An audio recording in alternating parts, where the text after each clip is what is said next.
I was born 17 years ago. For the past 6 months, I've been in my basement playing Skyrim. But for all those hours, I've never understood what the hell has been going on. I scoured the internet, searching for wikis, to find even the most obscure events in the Elder Scrolls. Behold, sunlight now enters my room.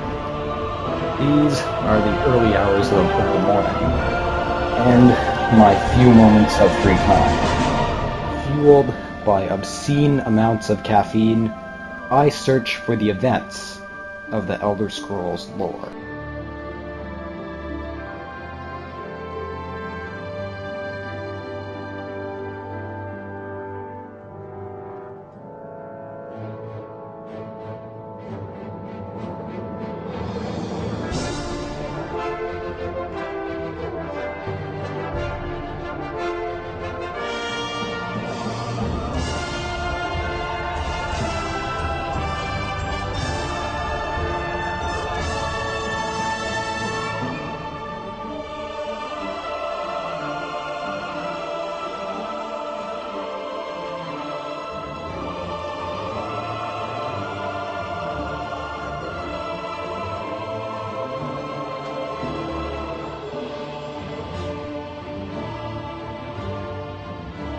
The Knahaten flu, also known as the Knahaten plague, is one of the deadliest diseases to ever infect Tamriel. It lasted for a total of 43 years, from Second Era 560 to Second Era 603. There are two stories behind what caused the Knahaten flu. The first is that it was just a naturally occurring plague with very unfortunate consequences. The second one, which is the more widely believed one by the way, is that it was made by a Argonian shaman in retaliation for the awful treatment of his people by the other races. It was created, and this is in quotes here, through a manipulation of their cherished spore trees. So this is, again, just the far more accepted one, mainly because the Argonians were actually immune to the flu, and we also see a few other things that point to it, like the incredibly fortunate political situation for Blackmarsh following the plague. In terms of the actual death toll, we don't know any exact figures, but we do know it was very bad. Not quite as bad as the Thracian plague, which was alleged to kill off half the population of Tamriel, but still up there in that level of just that bad. We unfortunately don't know any of the symptoms, but we do know kind of like just the basic way the flu spread. It seemed to be airborne, like an airborne pathogen. We have it originating in Blackmarsh, where it starts, then it spreads over to southern Morrowind, and across the Topol Bay to elsewhere, and then from there to Valenwood, Cyrodiil, Hammerfell, and even up into High Rock. We don't really know exactly to what extent Skyrim and the Somerset Isles got hit, but it seems like the cases there were pretty few and far between, even though it still seems apparent that there were at least a few cases right there. The flu managed to destroy cities, religions, and even entire cultures. And believe me, we'll get more into that later on towards the end of the episode. So some of the most notable people to fall victim to the plague were actually the royal family and Wayrest. Like, everyone gone, except for the future king, Emmerich. Another famous person to fall victim to the flu is Orion Bearclaw, who performed many good deeds in Valenwood before succumbing to the disease as well. Also, speaking of Valenwood, the flu caused the abandonment of the worship of Zen, who is a really, really obscure lore god thingy that I'm not going to go into right now. One of the cities that got hit probably the worst is the city of Senkal and elsewhere. Also, if you want to rank the provinces and how hard they're hit, I guess after Blackmarsh first, it would have to be elsewhere. Because the Khajiit, well, we don't really know if it's just the climate of elsewhere that really made the flu extra worse, or if it was something about the Khajiits themselves. But yes, the plague is just, like, it's beyond terrible here. The paranoia is actually so great that entire sections of the city of Senkal are burned down. It's worth pointing out that they were actually never rebuilt again after they were burned down. And an account from 300 years later says that visitors could still see, and this is in quotes, charred skylines on the periphery as black as the jagged teeth of the nearest sugar junkie. So yeah, it's not a very pretty place, even though they have a nice chamber of commerce. But I'm starting to get off track there again. So,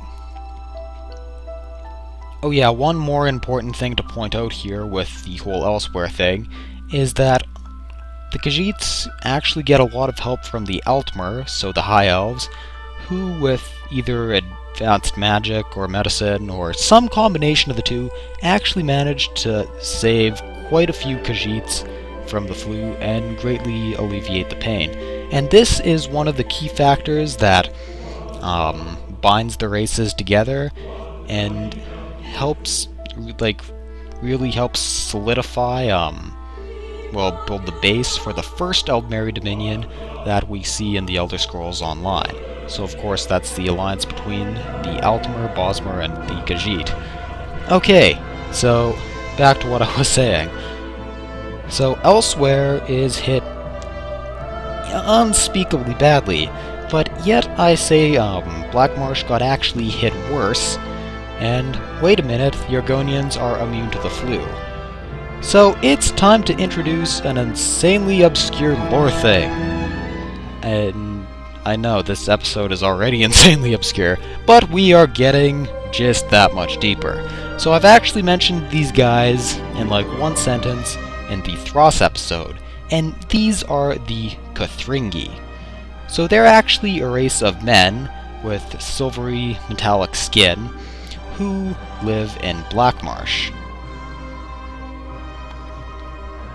Some people say that their extinction was the Throssian plague, but I'm just gonna call it right now that it's actually the Knahaten flu, because they're obviously still around by the time the Knahaten flu is occurring, which is after the Throssian plague, and we have a lot more anecdotes about this.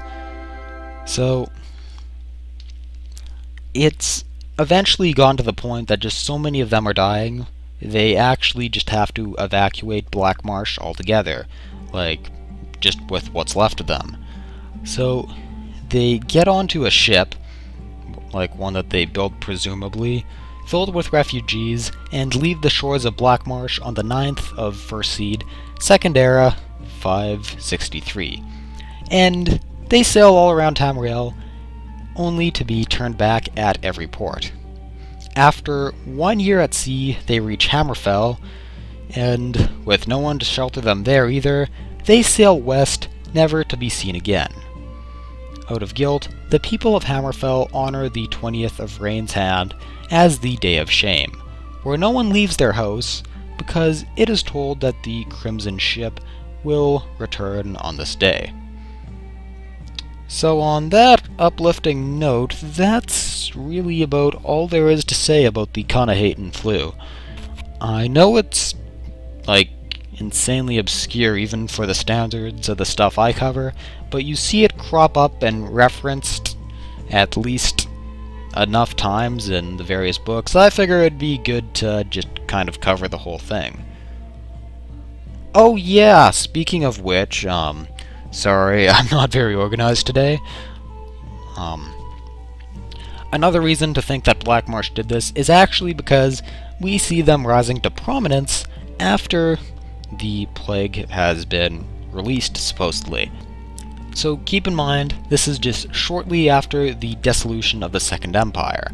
So the Riemann dynasty is dead, and the Akvari Pontinent, who took over after the Riemann dynasty collapsed, is dead as well.